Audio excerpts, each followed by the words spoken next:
É o pílula de conhecimento. Então, pessoal, a gente vai falar da reforma tributária, né?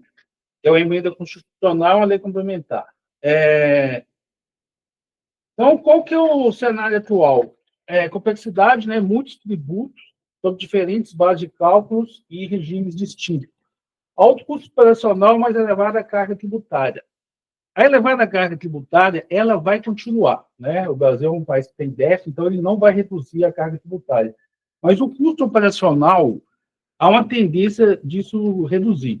Então, por exemplo, hoje as empresas têm setores especializados para calcular impostos, né? São vários, inclusive tem que usar sistemas. Por exemplo, vamos pegar o exemplo dos Estados Unidos. Estados Unidos, o imposto sobre consumo é um percentual, 9%, 8%. Então, como é que o americano calcula o imposto? Ele tira um relatório de venda, aplica 8%, 9%, acabou. É só isso que ele tem que fazer. Aqui no Brasil, não. Você tem que ter um setor contábil, tributário, fiscal só para isso.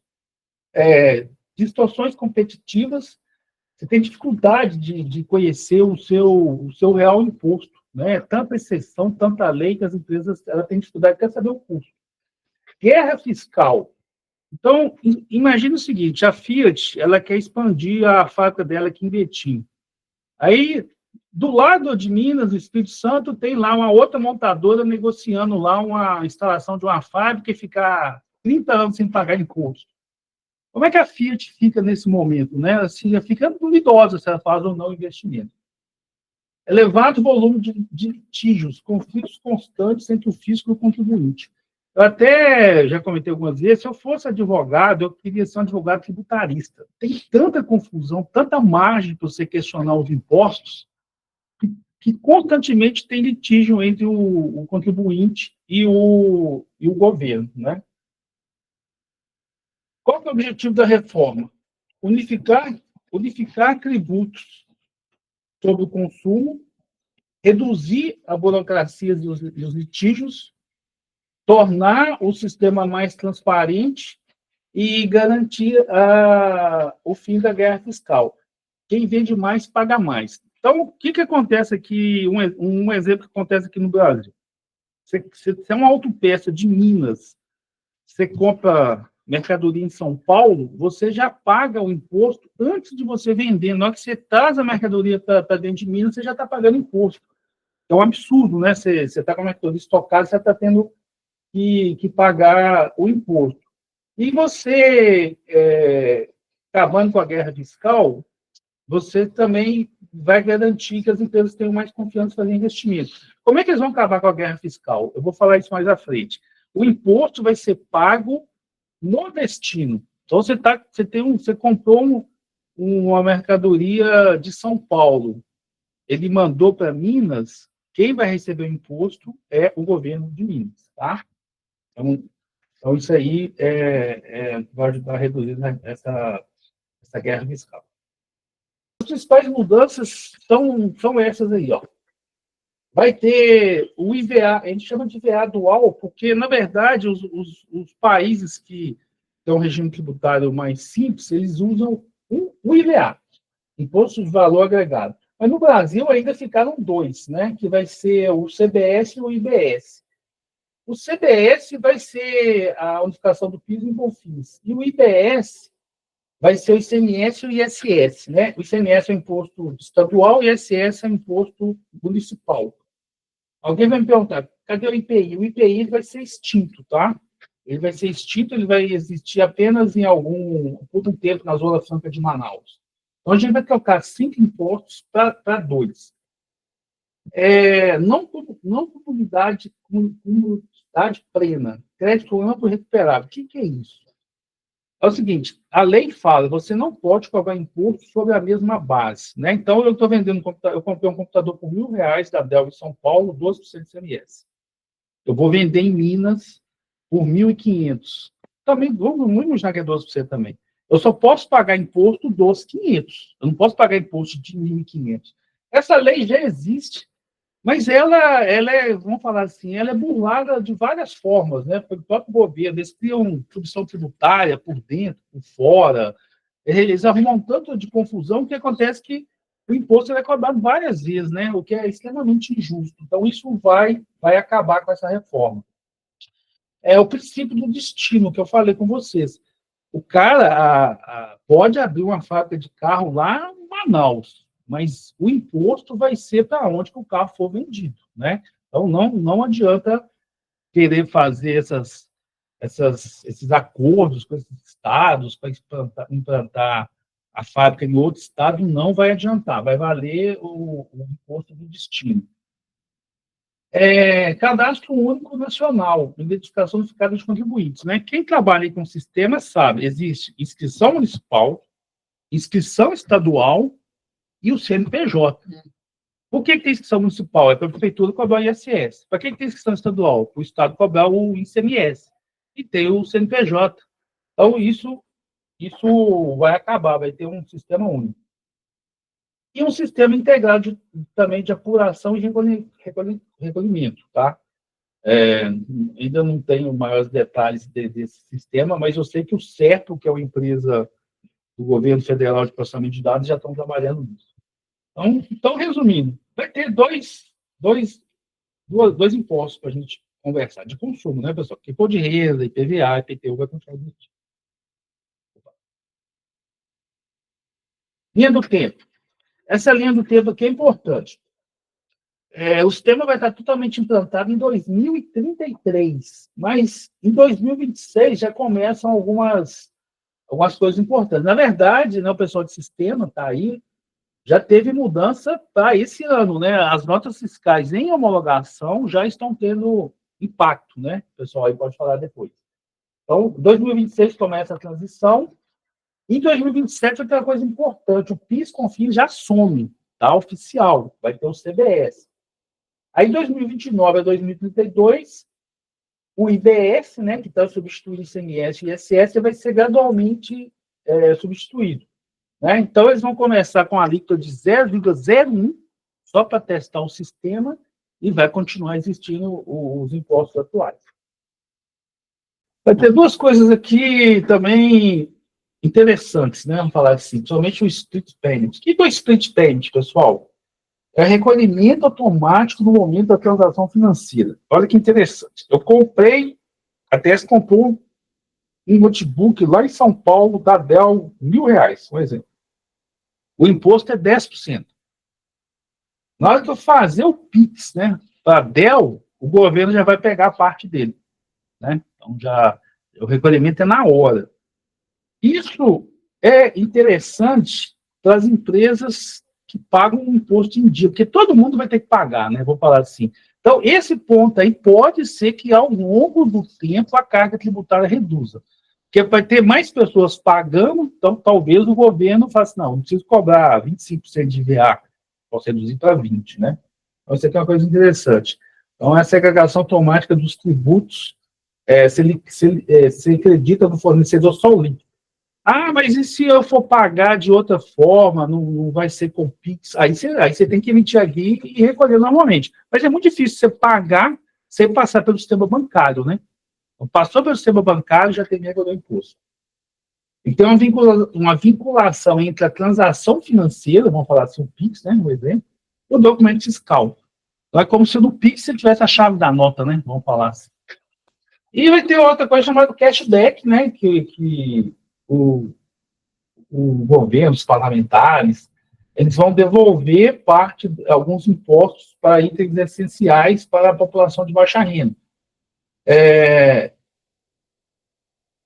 Por exemplo, energia, água, na hora que você for pagar a sua conta, o governo já vai tirar o imposto. O gás de cozinha é um também que vai ter esse benefício. Você paga o gás de cozinha, depois o governo te devolve o dinheiro, tá? Esses dois sistemas já estão em 2026, vai ter já um ambiente de teste. É a previsão, tá? O CERPRO já está com esse sistema já quase pronto para fazer o split payment e o cashback. Eu achei esse split payment extremamente interessante, porque o benefício previsível disso aí realmente é a redução da carga tributária, né? Oremos, né? Preocupações. Período longo de transição e adaptação. Então, o que vai acontecer, né? A gente vai ter até 2033 os dois sistemas, né? Então, vai piorar para depois melhorar, né? Então, a gente vai ter que adaptar o sistema, vai ter que treinar os nossos usuários. Então essa adaptação é necessária, mas ela duplica o serviço no começo. Então, possivelmente de carga tributária em alguns setores. Eu vou falar do nosso setor no último slide.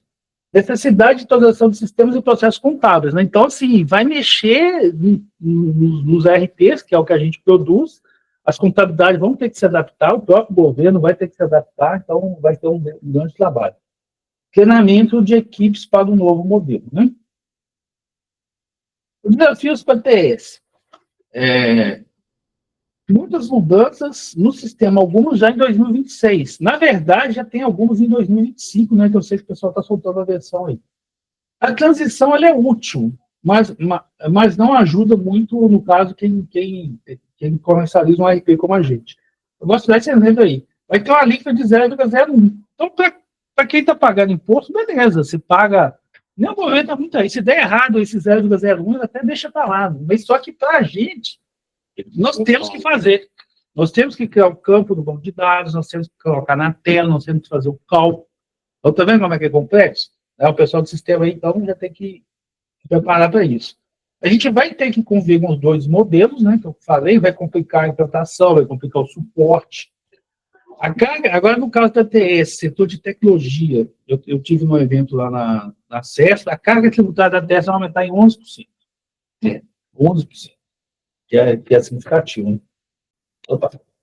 Então, em conclusão, a reforma representa uma mudança histórica no sistema tributário, né? Ela visa simplificação e transparência como principais ganhos. As empresas devem se preparar desde já e aproveitar a oportunidade de reduzir riscos, né? Então, eu estava até comentando com o Igor ontem, vai abrir uma oportunidade para a gente, né, comercial, ano que vem, 2027, né? Porque quem tem um sistema, um sisteminha lá qualquer lá, que sem contar de manutenção, o cara talvez ele não vai conseguir preparar o sistema dele. Então, se a TS fizer o dever de casa, ela vai ter uma pegada aí para vender esse sistema, né? Vamos falar assim. Bom, então é isso, pessoal. Resumindo, né? Vamos trocar 5 impostos por 2, né? Eu acho muito interessante o fim da guerra fiscal, porque isso realmente é um problema muito grande para as empresas, né? Elas não sabem quando fazer os investimentos, onde fazer os investimentos, né? Com esse split payment que eu recolho, o recolhimento do imposto online, vai reduzir a sonegação e esperamos que a carga tributária caia, porque ela não caiu, tá? Nós vamos pagar exatamente a mesma quantidade dos trilhões de impostos do mesmo jeito, mas vamos esperar que caia. E as oportunidades que a gente tem com o sistema. Então é isso. Gil, posso fazer um complemento aí? Pode, claro, deve, qualquer um pode e deve. Pessoal, é o seguinte, 2 coisas que eu queria só complementar. Primeiro que a gente vai ter um período de transição muito longo, né? Começa ano que vem e vai até 2032 ou 33. E esse período de transição, né?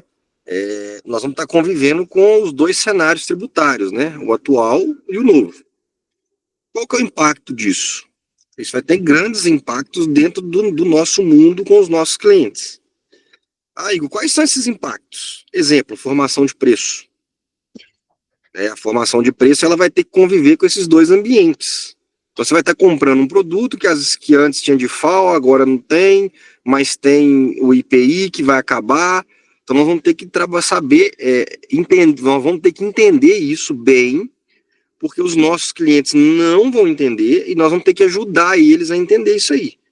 E aí vai entrar um terceiro, que é a contabilidade, que na sua grande maioria são contabilidades mais antigas, aquele seu Zezinho, que não vai se atualizar tão fácil também, e vai acabar deixando o cliente também na mão.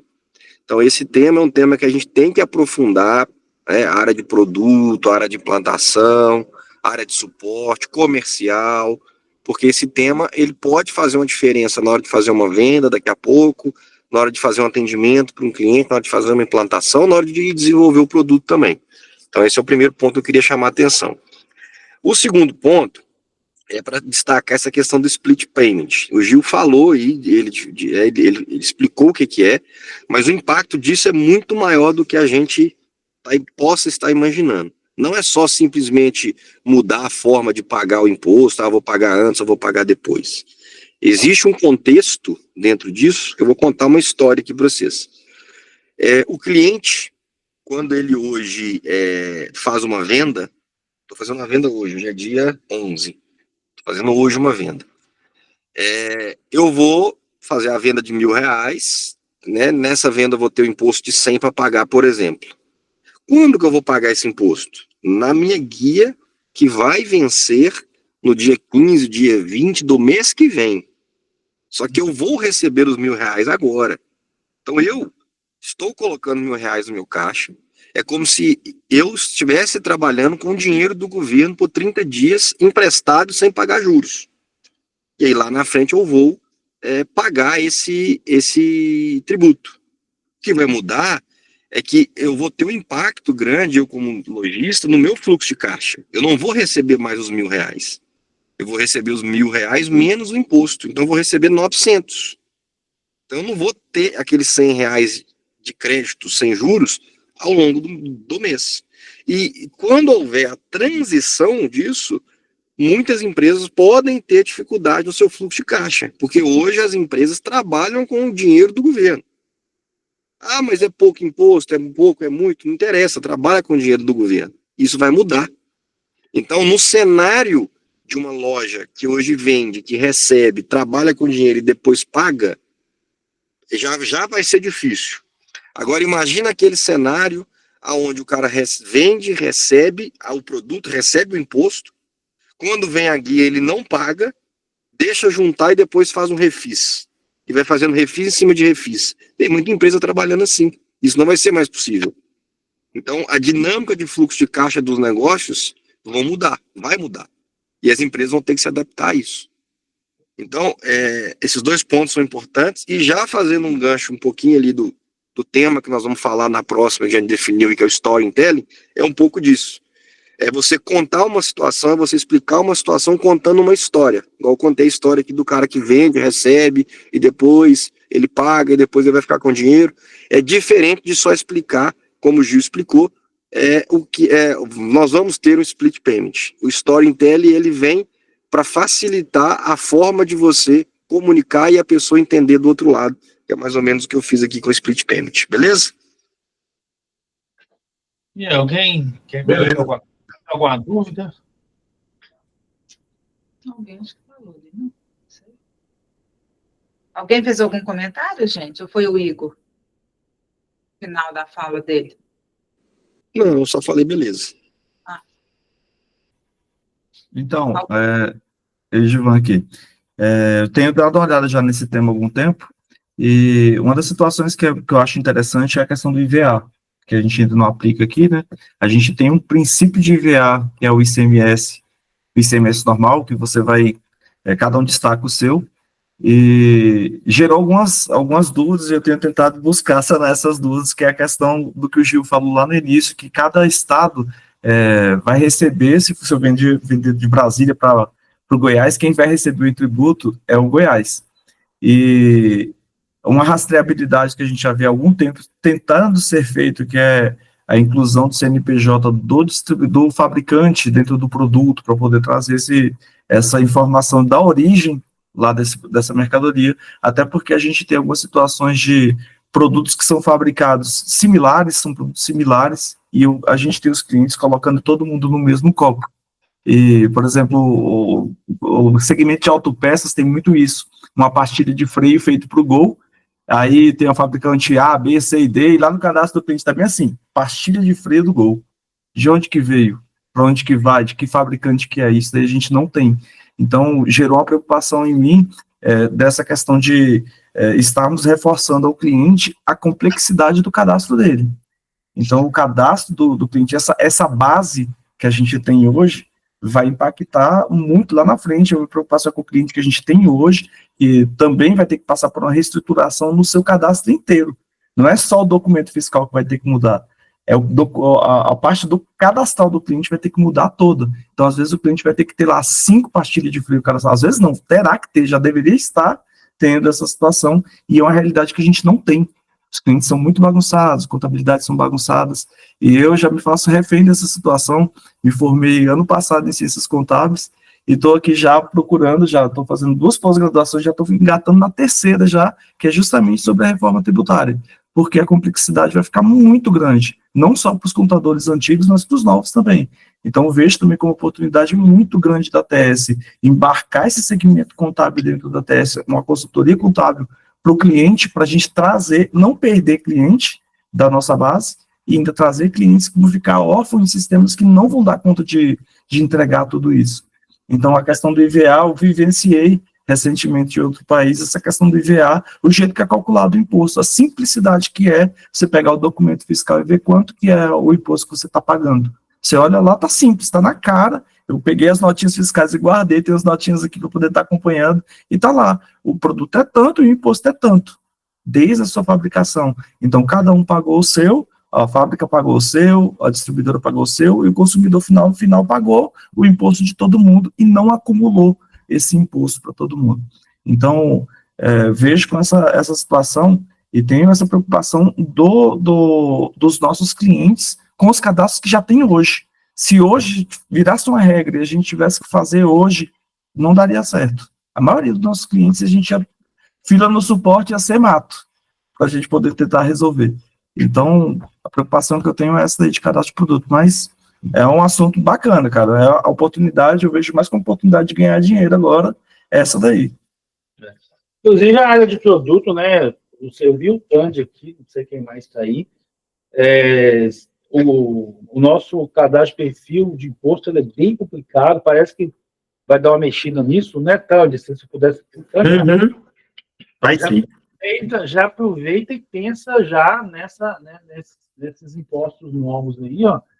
E, igual o João falou, pode ser uma oportunidade a gente resolver uma série de problemas, né? Ele vai ter que atualizar nos vídeos também da universidade, né? Por exemplo, o vídeo de cadastros lá vai ter que colocar essas informações. Não, isso ainda isso vai ser um longo processo. Um longo processo de alteração de perfil de imposto, de cadastro de produto. Vai mudar coisa demais, né? Ou seja, no fim vai ser bom, mas até chegar lá vai ser um sofrimento. A ideia é ótima, gente. Você está corrigindo em vários problemas muito graves. Esse problema de comunidade de imposto, gente, você é terrível. Você começa... eu vou falar um produto que eu gosto, que eu conheço bem, que é videogame. Ele tem 70% de imposto, o imposto vai acumulando um em cima do outro, entendeu? Aí fica aquele absurdo. O carro também é alto, porque vai acumulando. Você resolver esse problema, e essa simplificação também vai ser bom, e essa questão do split payment eu achei interessante. E o split payment é uma invenção brasileira, né?